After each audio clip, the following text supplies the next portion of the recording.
ദൈവനാമത്തിന് മഹത്വം ഉണ്ടാകട്ടെ. ഇന്ന് വിശുദ്ധ നോമ്പിൻ്റെ 49-ാം ദിനം. ദുഃഖവെള്ളിയുടെയും ഉത്ഥാനത്തിൻ്റെയും ഇടയിലുള്ള വലിയ നിശബ്ദത.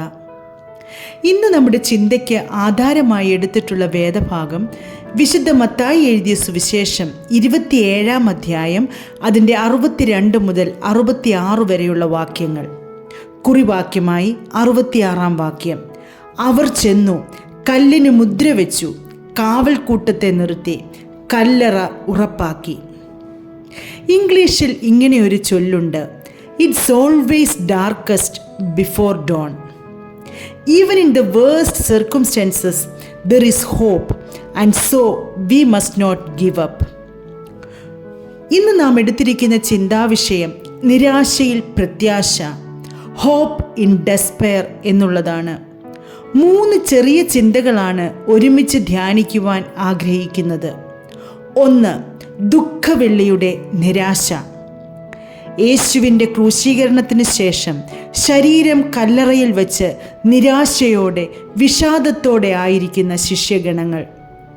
തങ്ങളോടൊപ്പമുണ്ടായിരുന്ന ക്രിസ്തു സാന്നിധ്യം നഷ്ടപ്പെട്ടപ്പോൾ അവർക്കുണ്ടായ വേദനയും നിരാശയും വളരെ വലുതാണ്. നമ്മുടെ ഓരോരുത്തരുടെയും ജീവിതാനുഭവങ്ങളിൽ ഇപ്രകാരമുള്ള അനുഭവങ്ങളിലൂടെ നാമും കടന്നു പോയിട്ടില്ലേ? 2.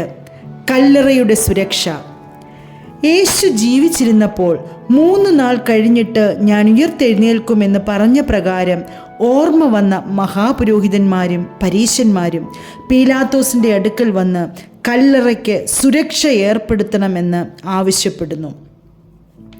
അവരുടെ ആവശ്യപ്രകാരം കല്ലുവെച്ച് മുദ്രയിട്ട് കാവൽക്കാരെയും ഏർപ്പെടുത്തി കല്ലറ സുരക്ഷിതമാക്കപ്പെടുന്നു. ദൈവത്തിൻ്റെ പദ്ധതിയെ ഉൾക്കൊള്ളുവാനുള്ള മനുഷ്യൻ്റെ ശ്രമങ്ങൾ പലപ്പോഴും വിഫലമാകുന്നു. ദൈവശക്തിയെ നാം പലപ്പോഴും മനസ്സിലാക്കാതെ പോകുന്നു. 3. പുനരുത്ഥാനത്തിൻ്റെ പ്രത്യാശ. മനുഷ്യൻ്റെ ഏത് പദ്ധതിയേക്കാളും വലുതാണ് ദൈവത്തിൻ്റെ ശക്തി. കല്ല് മാറ്റപ്പെട്ടു, യേശു വിജയിയായി ഉയർത്തെഴുന്നേറ്റു, മരണത്തെ ജയിച്ചു, ഇന്നും ജീവിക്കുന്നു.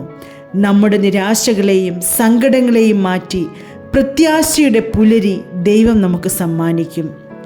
നമ്മുടെ പ്രത്യാശ മനുഷ്യൻ്റെ ശക്തിയിലോ സുരക്ഷയിലോ അല്ല, മറിച്ച് ദൈവത്തിൻ്റെ ശക്തിയിലാണെന്ന് നമുക്കോർക്കാം.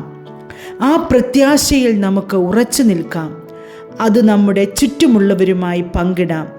നമ്മുടെ ഏറ്റവും ഇരുട്ടായ നിമിഷങ്ങളെ പ്രകാശമാക്കുവാൻ ദൈവത്തിൻ്റെ ശക്തിക്ക് കഴിയും എന്ന പ്രത്യാശ നമുക്കുണ്ടാകട്ടെ. എല്ലാം അസാധ്യമെന്ന് തോന്നുമ്പോഴും ദൈവത്തിന് ഒരു പദ്ധതിയുണ്ട് എന്ന് നമുക്ക് മനസ്സിലാക്കാം. പ്രിയ കർത്താവേ, നിരാശയുടെ മധ്യത്തിൽ അങ്ങയുടെ വാഗ്ദത്തത്തിൽ പ്രത്യാശ വെച്ച് പുതുപുലരിക്കായി കാത്തിരിക്കുവാൻ ഞങ്ങളെ ഒരുക്കണമേ. ആമേൻ.